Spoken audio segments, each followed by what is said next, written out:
ಇಲ್ಲಿ ಸ್ನಾನ ಮಾಡಿ ಮುಂದೆದ್ದರೆ ಎಲ್ಲ ಪಾಪಕರ್ಮಗಳು ನಶಿಸಿ ಮುಕ್ತಿಗೆ ಕಾರಣವಾಗುತ್ತವೆ ಎನ್ನುವ ಅಚಲ ನಂಬಿಕೆ ಇದೆ.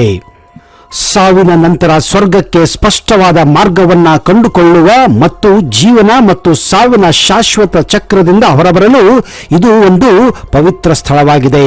ಹೌದು, ಆ ಪವಿತ್ರ ಹಾಗೂ ಪುಣ್ಯ ಸ್ಥಳಗಳೇ ಸಂಗಮಗಳಾಗಿವೆ. ಹಿಂದೂ ನಂಬಿಕೆಯಂತೆ ಸಂಗಮ ಸ್ಥಳಗಳು ಸಾಕಷ್ಟು ಪವಿತ್ರತೆಯನ್ನ ಪಡೆದಿರುವ ಸ್ಥಳಗಳಾಗಿವೆ.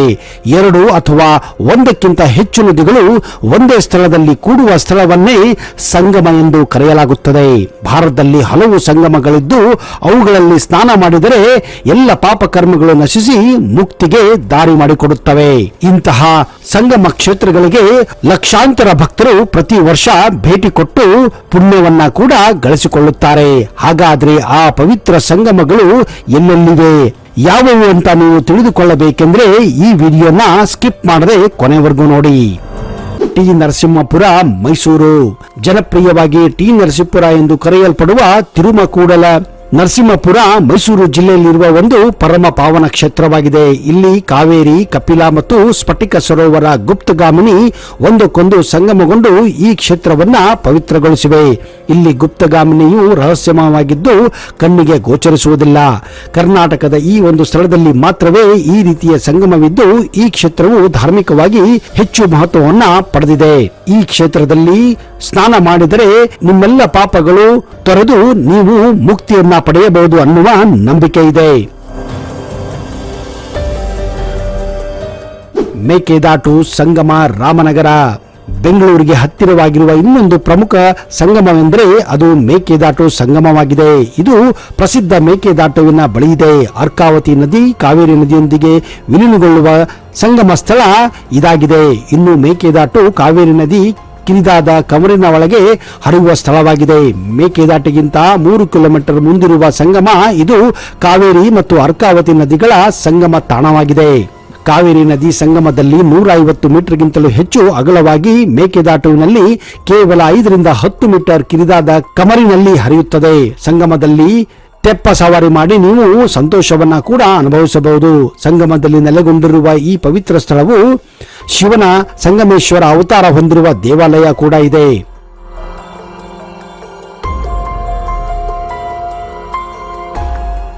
ಭಾಗಮಂಡಲ, ಕೊಡಗು. ಇದನ್ನ ದಕ್ಷಿಣದ ಪ್ರಯಾಗ್ರಾಜ್ ಎಂದೇ ಕರೆಯುತ್ತಾರೆ. ಕೊಡಗು ಜಿಲ್ಲೆಯಲ್ಲಿ ಇದೊಂದು ಅತ್ಯಂತ ಪವಿತ್ರ ಹಾಗೂ ಪಾವನ ಪುಣ್ಯ ತೀರ್ಥ ಸ್ಥಳವಾಗಿದೆ. ಇದು ಕಾವೇರಿ ನದಿಯ ದಂಡೆ ಮೇಲಿದೆ. ಈ ಸ್ಥಳದಲ್ಲಿ ಕಾವೇರಿಗೆ 2 ಉಪನದಿಗಳು ಬಂದು ಸೇರಿಸಿಕೊಳ್ಳುತ್ತವೆ. ಕನ್ನಿಕೆ ಮತ್ತು ಕಾಲ್ಪನಿಕ ನದಿಯಾದ ಸುಜ್ಯೋತಿ ಇವೇ ಆ 2 ಉಪನದಿಗಳಾಗಿವೆ. ಈ ಒಂದು ಸಂಗಮವನ್ನೇ ಇಲ್ಲಿ ತ್ರಿವೇಣಿ ಸಂಗಮ ಎಂದು ಕೂಡ ಕರೆಯುತ್ತಾರೆ. ಯಾತ್ರಾರ್ಥಿಗಳು ಕಾವೇರಿಯ ಜನ್ಮಸ್ಥಳವಾದ ತಲಕಾವೇರಿಗೆ ಹೋಗುವ ಮೊದಲು ಇಲ್ಲಿ ತ್ರಿವೇಣಿ ಸಂಗಮದಲ್ಲಿ ಒಮ್ಮೆ ಸ್ನಾನ ಮಾಡಿ ತಮ್ಮ ಪೂರ್ವಜರ ಕುರಿತಾದ ಕರ್ಮಾಚರಣೆಗಳನ್ನು ನಿರ್ವಹಿಸುವುದು ಒಂದು ಸಾಮಾನ್ಯ ಪರಿಪಾಠವಾಗಿದೆ. ಅಕ್ಟೋಬರ್ ತಿಂಗಳಲ್ಲಿ ಬರುವ ತುಲಾ ಸಂಕ್ರಮಣ ಸಂದರ್ಭದಲ್ಲಿ ಯಾತ್ರಾರ್ಥಿಗಳು ಇಲ್ಲಿ ಬೃಹತ್ ಸಂಖ್ಯೆಯಲ್ಲಿ ಜಮಾಯಿಸುತ್ತಾರೆ. ತ್ರಿವೇಣಿ ಸಂಗಮದಿಂದ ಸ್ವಲ್ಪ ದೂರದಲ್ಲಿಯೇ ಪ್ರಸಿದ್ಧ ದೇವಾಲಯ ಶ್ರೀ ಭಗಂಡೇಶ್ವರ ದೇವಾಲಯ ಕೂಡ ಇದೆ. ಇಲ್ಲಿ ಭಗಂಡೇಶ್ವರ ಅಂದ್ರೆ ಈಶ್ವರ, ಸುಬ್ರಹ್ಮಣ್ಯ, ಮಹಾವಿಷ್ಣು ಮತ್ತು ಮಹಾಗಣಪತಿಗಳ ವಿಗ್ರಹಗಳನ್ನು ಕೂಡ ಪ್ರತಿಷ್ಠಾಪನೆ ಮಾಡಲಾಗಿದೆ. ಈ ಕ್ಷೇತ್ರವನ್ನ ಭಗಂಡೇಶ್ವರ ಕ್ಷೇತ್ರ ಎಂದು ಕೂಡ ಕರೆಯುತ್ತಾರೆ. ಆದ್ದರಿಂದಲೇ ಈ ಒಂದು ಜಾಗಕ್ಕೆ ಭಾಗಮಂಡಲ ಎಂದು ಹೆಸರುವಾಸಿಯಾಗಿದೆ. ಈ ಪ್ರದೇಶದಲ್ಲಿರುವ ದೇವಸ್ಥಾನಗಳು ಹೆಚ್ಚಾಗಿ ಕೇರಳ ಶೈಲಿಯಲ್ಲಿ ನಿರ್ಮಿಸಲ್ಪಟ್ಟಿವೆ. ಈ ಶೈಲಿಯು ನೇಪಾಳದಲ್ಲಿರುವ ದೇವಸ್ಥಾನಕ್ಕೂ ಕೂಡ ಹೋಲುತ್ತದೆ.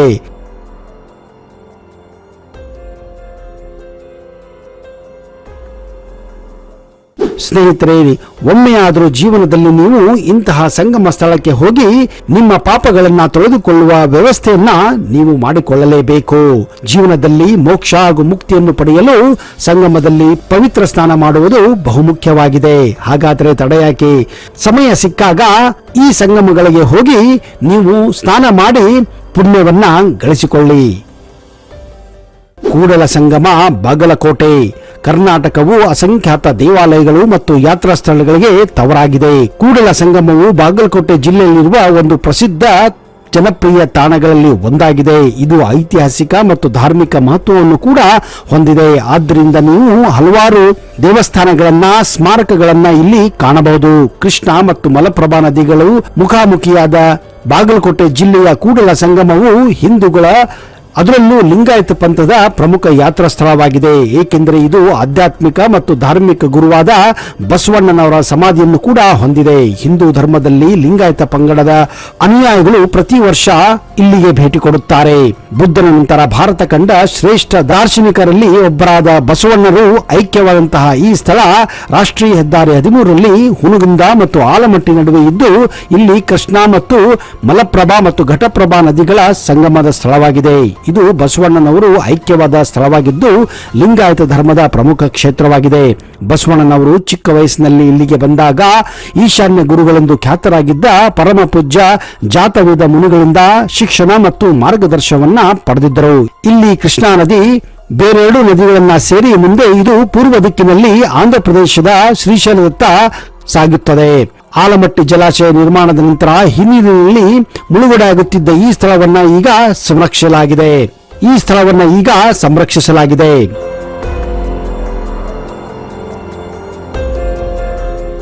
ಶ್ರೀರಂಗಪಟ್ಟಣ ಸಂಗಮ. ಈ ಸಂಗಮವು 3 ಪವಿತ್ರ ನದಿಗಳ ಸಂಗಮವಾಗಿದೆ. ಒಂದನೆಯದು ಲೋಕಪಾವನಿ, ದಕ್ಷಿಣ ಕಾವೇರಿ ಮತ್ತು ಉತ್ತರ ಕಾವೇರಿ ನದಿಗಳ ಸಂಗಮವಾಗಿದೆ. ಇದು ಮಂಡ್ಯ ಜಿಲ್ಲೆಯ ಶ್ರೀರಂಗಪಟ್ಟಣದಲ್ಲಿದೆ. ಶ್ರೀರಂಗಪಟ್ಟಣಕ್ಕಿಂತ 1-2 ಕಿಲೋಮೀಟರ್ ಮೊದಲು ಕಾವೇರಿ 2 ಹೋಳಾಗಿ ಒಡೆದು 2 ಶಾಖೆಗಳು ಒಂದಕ್ಕೊಂದು ಸಮಾನಾಂತರವಾಗಿ ಕೆಲವು ಕಿಲೋಮೀಟರ್ ಅಂತರದಲ್ಲಿ ಹರಿಯುತ್ತವೆ ಮತ್ತು ಇದು ಕೊನೆಯಲ್ಲಿ ಸಂಗಮದಲ್ಲಿ ಮತ್ತೆ ಸೇರಿಕೊಳ್ಳುತ್ತವೆ. ಇದಕ್ಕೂ ಮುನ್ನ ಲೋಕಪಾವನಿ ನದಿ ನಿಮಿಷಾಂಬ ದೇವಸ್ಥಾನದ ಬಳಿ ಉತ್ತರ ಕಾವೇರಿ ಶಾಖೆಯನ್ನ ಸೇರುತ್ತದೆ. ಮೈಸೂರು ನಗರದಿಂದ 13 ಕಿಲೋಮೀಟರ್, ಮಂಡ್ಯ ನಗರದಿಂದ 25 ಕಿಲೋಮೀಟರ್ ದೂರದಲ್ಲಿರುವ ಶ್ರೀರಂಗಪಟ್ಟಣ ಮಂಡ್ಯ ಜಿಲ್ಲೆಯ ಗಡಿಯಲ್ಲಿದೆ. ಈ ಪಟ್ಟಣವು ಕಾವೇರಿ ನದಿಯಿಂದ ಸುತ್ತಲೂ ಆವೃತ್ತವಾಗಿದೆ. ಶ್ರೀರಂಗಪಟ್ಟಣದಲ್ಲಿ ಕಾವೇರಿ ನದಿಯು ಪೂರ್ವ ವಾಹಿನಿಯಾಗಿ ಮತ್ತು ಪಶ್ಚಿಮ ವಾಹಿನಿಯಾಗಿ ಕವಲೊಡೆದು ಹರಿಯುತ್ತವೆ. ಇದರಿಂದ ಶ್ರೀರಂಗಪಟ್ಟಣವು ಒಂದು ದ್ವೀಪದಂತಿದೆ. ಶ್ರೀರಂಗಪಟ್ಟಣವು ತನ್ನ ಐತಿಹಾಸಿಕ ಪ್ರಾಮುಖ್ಯತೆಯಿಂದಾಗಿ ಪ್ರಸಿದ್ಧ ಸ್ಥಳವಾಗಿದೆ. ಇಲ್ಲಿ 9ನೇ ಶತಮಾನದಲ್ಲಿ ನಿರ್ಮಾಣವಾದಂತಹ ಶ್ರೀರಂಗನಾಥ ಸ್ವಾಮಿ ದೇವಾಲಯ ಇರುವುದರಿಂದ ಈ ಪಟ್ಟಣಕ್ಕೆ ಶ್ರೀರಂಗಪಟ್ಟಣ ಎಂದು ಹೆಸರು ಬಂದಿದೆ.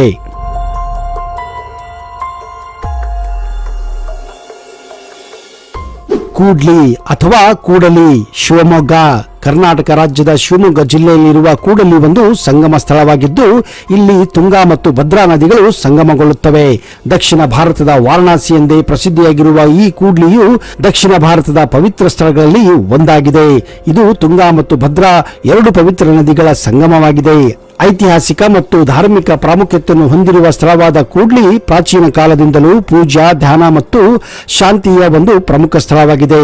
ಆದಿಕಾಲದ ಸಂಗಮೇಶ್ವರ ದೇವಾಲಯ ಸಂಗಮ ಮತ್ತು ಪರಿಸರದ ವಿಹಂಗಮ ನೋಟವನ್ನ ಇನ್ನೂ ಹೆಚ್ಚು ಸುಂದರಗೊಳಿಸುತ್ತದೆ. ಇಲ್ಲಿಯ ರಂಗನಾಥ ಸ್ವಾಮಿ ದೇವಾಲಯವು ಜನಪ್ರಿಯವಾಗಿದೆ. ಸಂಗಮ ಸ್ಥಳದಲ್ಲಿ ಸಂಗಮೇಶ್ವರ ದೇವಸ್ಥಾನ ಇದೆ. ಈ ಪುಟ್ಟ ಗುಡಿ ಸಂಗಮ ಸ್ಥಳವನ್ನ ಸೂಚಿಸುತ್ತದೆ. ಪ್ರತಿ ವರ್ಷ ಯುಗಾದಿಯ ಹಬ್ಬದ ಸಂದರ್ಭದಲ್ಲಿ ಕೂಡ್ಲಿಯಲ್ಲಿ ಶ್ರೀ ಸಂಗಮೇಶ್ವರ ಜಾತ್ರೆ ವಿಜೃಂಭಣೆಯಿಂದ ನಡೆಯುತ್ತದೆ. ಇಲ್ಲಿ 100 ಗ್ರಾಮದ ಜನರು ಇಲ್ಲಿ ಪಾಲ್ಗೊಳ್ಳುತ್ತಾರೆ. 100ಕ್ಕೂ ಹೆಚ್ಚು ದೇವರುಗಳು ಕೂಡ ಈ ಜಾತ್ರೆಯಲ್ಲಿ ಭಾಗವಹಿಸುತ್ತವೆ. ತುಂಗಾ ಮತ್ತು ಭದ್ರಾ ಸಂಗಮ ಸ್ಥಳದಲ್ಲಿ ದೇವರನ್ನ ಶುಚಿಗೊಳಿಸಿ ಪೂಜೆಯನ್ನ ಸಲ್ಲಿಸಲಾಗುತ್ತದೆ. ಸಹಸ್ರಾರು ಭಕ್ತರು ಇಲ್ಲಿ ಬಂದು ಪುಣ್ಯ ಸ್ನಾನ ಮಾಡಿ ಸಂಗಮೇಶ್ವರ ಸ್ವಾಮಿ ಪೂಜೆ ಸಲ್ಲಿಸುತ್ತಾರೆ. ಹೊಳೆಯುವ ನಡುಗಡ್ಡೆಯ ಮೇಲೆ ಜಾತ್ರೆಯ ಅಂಗಡಿಗಳು ಕೂಡ ಇಲ್ಲಿ ತೆಗೆಯಲಾಗುತ್ತದೆ. ತೆಪ್ಪದ ಮೂಲಕವೇ ನೀವು ಈ ನಡುಗಡ್ಡೆಗೆ ಹೋಗಬೇಕಾಗುತ್ತದೆ.